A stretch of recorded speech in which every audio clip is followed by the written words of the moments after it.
বিদায় রিপোর্ট দেখছেন। জুমাতুল বিদা এই মুহূর্তে রাজধানীর বাংলা মোটর এনসিপির কার্যালয়ের সামনে অবস্থান করছেন।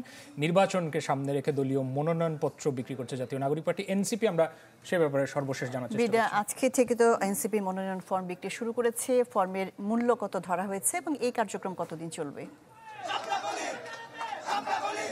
4 গুণ শক্তিশালী এনজাইম ও অধিক ফেনা সমৃদ্ধ অরিক সিলভার ওয়াশ মাত্র 70 টাকায়। মনোনয়ন কার্যক্রম কয়েকদিন আগে শুরু হয়েছে এবং সময়ের ধারাবাহিকতায় আজকে এই যে কেন্দ্রীয় নেতারা রয়েছেন তাদের বেশ কয়েকজন মনোনয়নপত্র সংগ্রহ করেছেন। আমাদের একটি প্রশ্ন ছিল এই এনসিপির কাছে যে মনোনয়ন সংগ্রহ যারা করছেন কিংবা প্রার্থীদের ক্ষেত্রে তারা কাদেরকে প্রাধান্য দিচ্ছেন। আমাদের সাথে রয়েছেন মুখ্য সমন্বয়ক নাসিরউদ্দিন পাটোয়ারি, যিনি ঠিক এই মাত্রই তার মনোনয়নপত্রটি সংগ্রহ করেছেন। তার কাছে জানতে চাইব কোন আসনের জন্য মনোনয়ন নিয়েছেন এবং মনোনয়নের ক্ষেত্রে কাদেরকে প্রাধান্য দিচ্ছেন।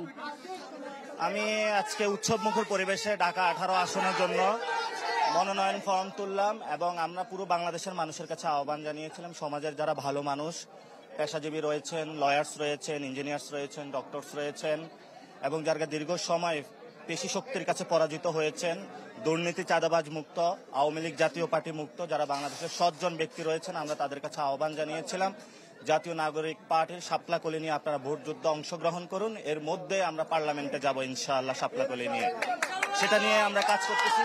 এবং আপনারা দেখেছেন খুবই উৎসব মুখর পরিবেশে পুরো বাংলাদেশ থেকে সকলে এসে এখানে ফর্ম নিয়ে যাচ্ছেন এবং আমরা ভালো ভালো ক্যান্ডিডেট পাচ্ছেন। আশা করি যে পুরো ভোটের ইকুয়েশন চেঞ্জ হয়ে যাবে ভবিষ্যৎ বাংলাদেশে। আরেকটি বিষয় মনোনয়ন পত্র নিয়ে বললেন, একই সাথে যেহেতু আগামীকাল আওয়ামী লীগের পক্ষ থেকে একটি লকডাউনের ডাক দেওয়া হয়েছে, আপনাদের অবস্থান কি? আওয়ামী লীগ মরে গিয়েছে, এখন দুর্গন্ধ ছড়াচ্ছে। তারা বিভিন্ন এতে ইন্ডিয়ার সাপোর্ট নিয়ে বাংলাদেশে রাজপথে নামার চেষ্টা করছে, কিন্তু এটা পুরো বাংলাদেশে এস্টাবলিশ হয়েছে। আজকে দেখেছেন মানুষ রাজপথে নেমেছে, আমরাও রাজপথে নামতেছি। আওয়ামী লীগ এবং জাতীয় পার্টির প্রশ্নে বাংলাদেশে কোনো ছাড় নয়। এবং আওয়ামী লীগ দেখেছেন যে তারা জঙ্গি সন্ত্রাস করেছে, গাড়ি পুড়িয়েছে, ককটেল ফুটিয়েছে, জননিরাপত্তা বিঘ্নিত করেছে। আমরা মানুষের নিরাপত্তা সাধনে মাঠে থাকবো ইনশাআল্লাহ। আপনাকে অসংখ্য ধন্যবাদ। এই ছিল আসলে আমার কাছে। জি জুমাতুল বিদা, আপনাকে ধন্যবাদ। নির্বাচনকে সামনে রেখে দলীয় মনোনয়নপত্র বিক্রি করছে জাতীয় নাগরিক পার্টি এনসিপি। এ নিয়ে জানাচ্ছিলেন জুমাতুল বিদা, যুক্ত হয়েছিলেন বাংলা মোটর থেকে।